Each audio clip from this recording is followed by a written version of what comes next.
Oh, I can't even tell. Okay, I think I'm live. Anyway, so professional. I'm Stephanie Lepp. You are opening the Infinite Lunchbox, and right now, in the aftermath of the tragedies in Atlanta and Boulder, we are doing the gun legislation performance thing. And it is tragically a performance where Republicans and Democrats kind of play their predictable parts and nothing really happens. But wouldn't it be helpful if there were public servants who had evolved their views on gun legislation and could steelman and therefore integrate the different points of view on the issue? Like, what about someone who used to be super bullish on gun rights, or someone who used to be an avid gun control advocate and they, let's say, had a reckoning, and now they advocate for sensible gun control that respects gun rights? So that is precisely the story that is told in Reckonings episode 10. Reckonings is the podcast I produce that tells the stories of people who have evolved their political worldviews, transcended extremism, and made all kinds of transformative change. And episode 10 tells the story of the super unlikely friendship between Republican Congressman Jay Dickey and progressive CDC director Mark Rosenberg. Now, Jay Dickey was nicknamed the NRA's point man on the Hill, and Mark Rosenberg was the director of the CDC when they decided to take up gun violence as a public health issue. And to hear the story of their unlikely friendship and very unlikely collaboration, you'll have to listen to the Reckonings episode. You can do that at reckonings.show/episodes/10, and I will put that link in the show notes.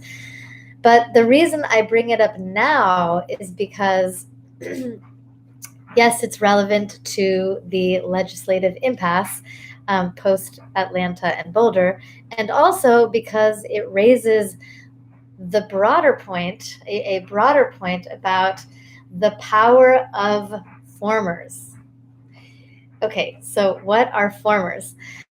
Formers are people who were formerly something and became something else, like someone who was the NRA's point man on the Hill and became an advocate for sensible gun legislation, or someone who was a crusader for gun control and then, acknowledged and embraced the need for gun rights. So formers are basically uniquely powerful mimetic mediators because they can speak both to the world they came from and to the world they now inhabit. They can steelman the different perspectives on an issue and integrate them into a more holistic perspective that more people can get on board with. And Reckonings, the podcast, is essentially an entire cast of formers. And just to give you a taste of what formers sound like, I'm going to quote prominent climate skeptic turned, I would say, ideologically expansive climate activist. So was a climate skeptic, was actually a spokesperson for climate skepticism, became let's just say ideologically expansive climate activist. His name is Jerry Taylor. This is Reckonings episode 17. I'm just going to quote him so you can kind of hear what a former sounds like. So he says, "I know climate skeptics really well. I know libertarians pretty well. I know conservative Republicans really well. I have a good relationship with a lot of them, and I can sit here with credibility and say, look, I used to believe exactly what you believe. Hell, I wrote your talking points." He actually did. "I know where you're coming from, and for 20 years, I was there, so I understand exactly. But let me tell you why I'm not there anymore. I have a unique opportunity to talk to conservatives and right-of-center political audiences in a way that most people don't." Yeah, so that is the unique power of formers. Now, check it out. There are entire networks of formers. Formers networks, as I would call them, are basically organizations that engage people who were formerly something to help people who are still that thing explore the possibility of no longer being that thing.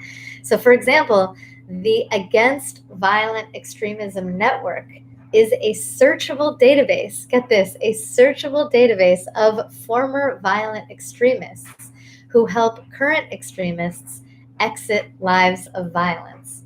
So you can literally search for a type of former extremist. Do you want a former jihadist, a former white supremacist, a former gang member?